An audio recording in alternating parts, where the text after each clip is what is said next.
Welcome back, folks. It's the Garrison Show on 93 WIBC. Larry O'Connor from Breitbart TV sitting in for Greg Garrison. And here he is, finishing up Big Tuesday like he does every Tuesday. The one, the only Andrew Breitbart. Good morning, Mr. Breitbart. Hey, Larry. How are you? Where are you? I'm sure you're a mystery cavern somewhere in Orange County, California, pretending to be in Indianapolis. No, I airlifted into Indy last night, took the red eye, and I will be in the office in about an hour. Okay, good. All right, That's unbelievable.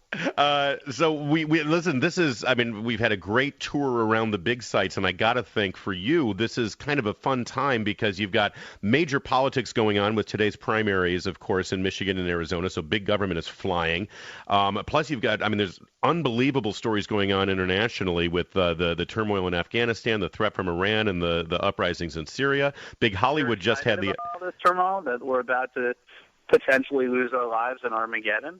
Well, no, I'm just saying that. There's so much action going on right now. It's and the Oscars at Big Hollywood. The irony is I'm having one of my rare moments of hyper-focus where I'm starting to figure out what the next 6 months are going to be. I think the last 6 months have been some of the worst months of media in the history of electoral politics. Just the most boring experience ever. What makes this environment different than previous environments is, guess what? It's not just the mainstream media on the bus with Romney, Santorum, Paul, Talenti, all back in the day. There's now Blogger 15, Blogger 16, Blogger 17, Blogger 18, Blogger 19 getting the Santorum exclusive number 93 of the day, and it's the same people covering the same stuff. But I have a theory about that. Don't you think that part of it is because of this manufactured Occupy movement? We were told that it was grassroots.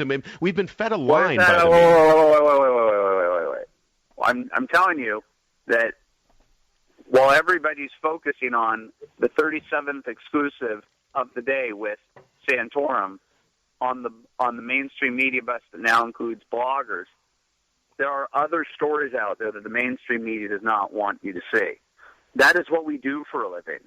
And people try and get me in our mix to pay attention to the debate, to be the 1,000,000th and one pundit, to say, I saw that, you saw that, what did you think of that? Yeah. And I find it to be inherently uninteresting. I find that that's to a great extent what the media is right now.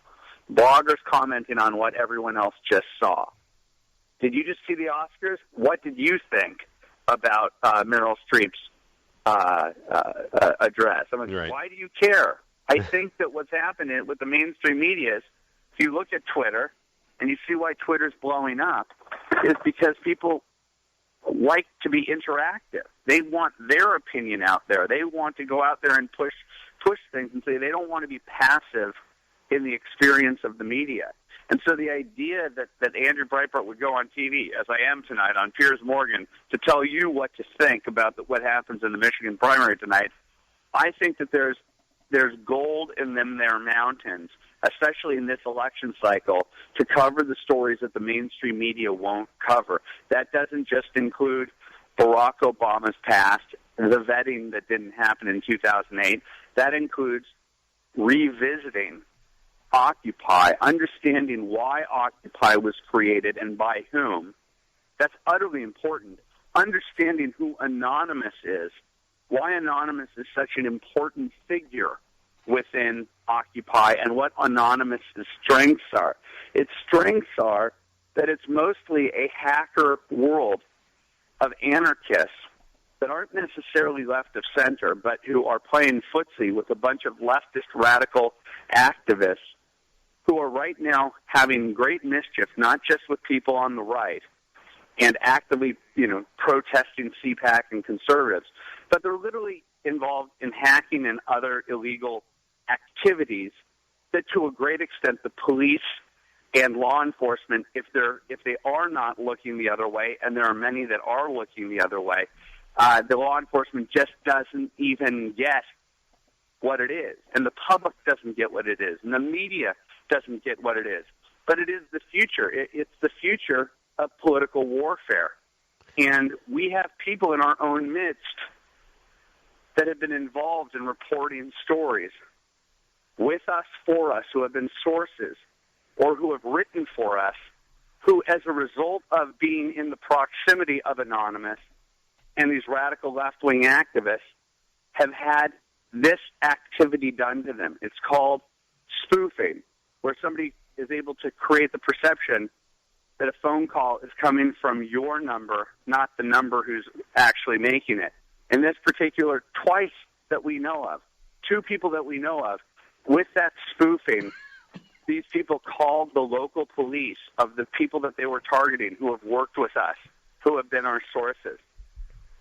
When the 9/11 dispatcher gets the phone call, this is the hackers from the radical left.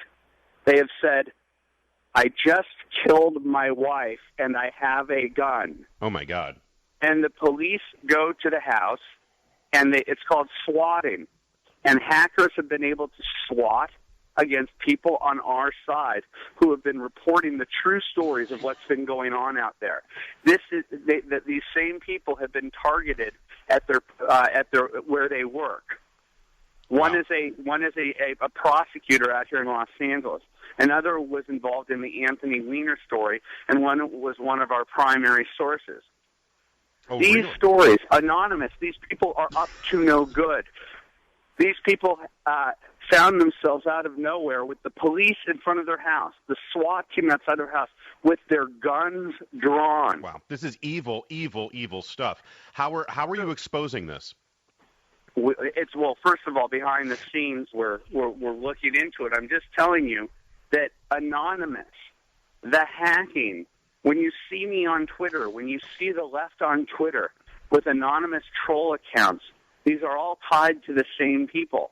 When there's a movie coming out called Hating Breitbart, and it's based upon following me for 2 years and all the hate that I get. And if you see it online and Twitter, people go, boy, he gets hit more than anyone.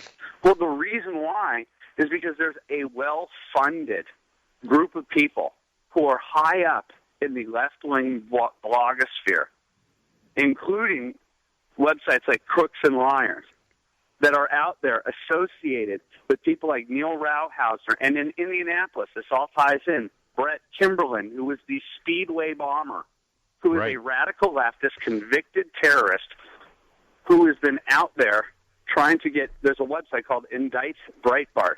That was started by Brett Kimberlin. These people are well-funded, and they create fake accounts on Twitter and just sit there and harass me all day long. They harass people that work with us.